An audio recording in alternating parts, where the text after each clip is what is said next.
ये इस घटना को पूरा जरूर सुनना जी।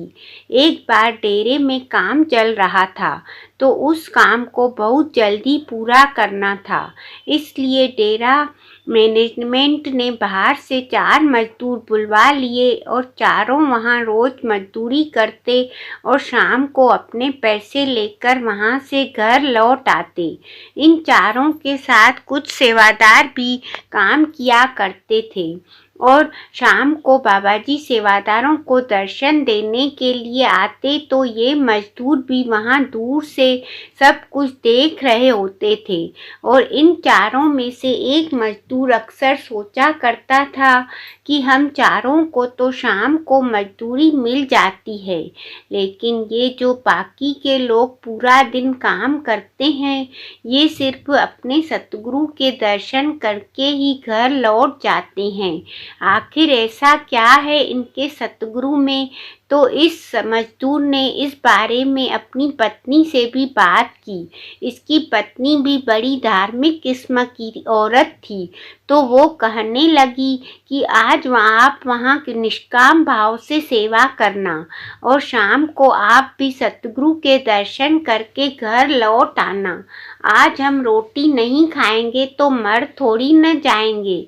फिर अगले दिन इस मजदूर ने बड़े ही प्रेम भाव से लगन से वहाँ सेवा की और जब मजदूरी मिलने का समय आया, तो इस मजदूर ने कह दिया कि वो आज मजदूरी नहीं लेगा।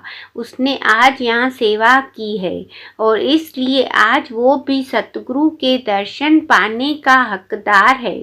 तो जो सेवादार मजदूर को पैसे दे रहा था, वो मुस्कुरा कर पड़ा और कहने लगा कि भाई मेरे, अगर तूने सेवा ना भी की होती तो भी तू सतगुरु के दर्शन का हकदार था।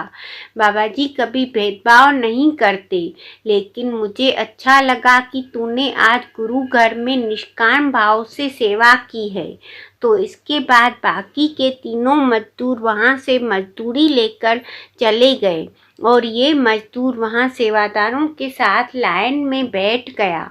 उस दिन बाबाजी ने सेवादारों को दर्शन के साथ अपने हाथों से प्रसादी भी दी।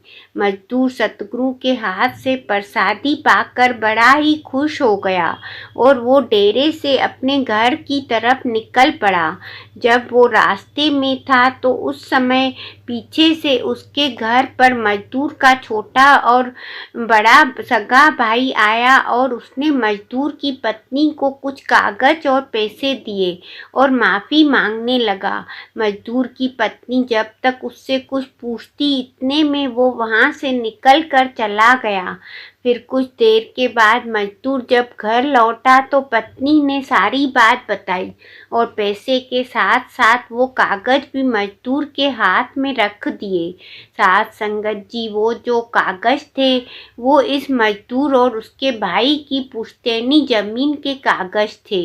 जमीन बहुत बड़ी तो नहीं थी, लेकिन गरीबी में जीवन काट रहे एक परिवार को एक बड़ा सहारा तो मिल ही गया था। जब पत्नी ने मजदूर से सारी बात पूछी, तो मजदूर ने बताया कि ये जमीन हमारे पिताजी की थी और पिताजी के देहांत के बाद इस जमीन पर छोटे भाई ने कब्जा कर लिया था। मेरी बहुत विनती के बाद भी वो मेरे हिस्से की जमीन देने को तैयार नहीं था। इस बात को मैंने आज तक किसी से भी नहीं बताया था, क्योंकि मैं नहीं चाहता था कि हम दो भाइयों के इस झगड़े को सुनकर दुनिया हमारे मजे ले। लेकिन आज अचानक उसका मन कैसे बदल गया, ये मैं समझ नहीं पा रहा। मजदूर अगले ही दिन अपने भाई के घर गया और मजदूर को देखते ही छोटा भाई पैरों में गिर गया और कहने लगा कि भाई, मैंने तेरे साथ धोखा तो कर दिया था, लेकिन उसकी भरपाई मैं आज तक कर रहा हूँ।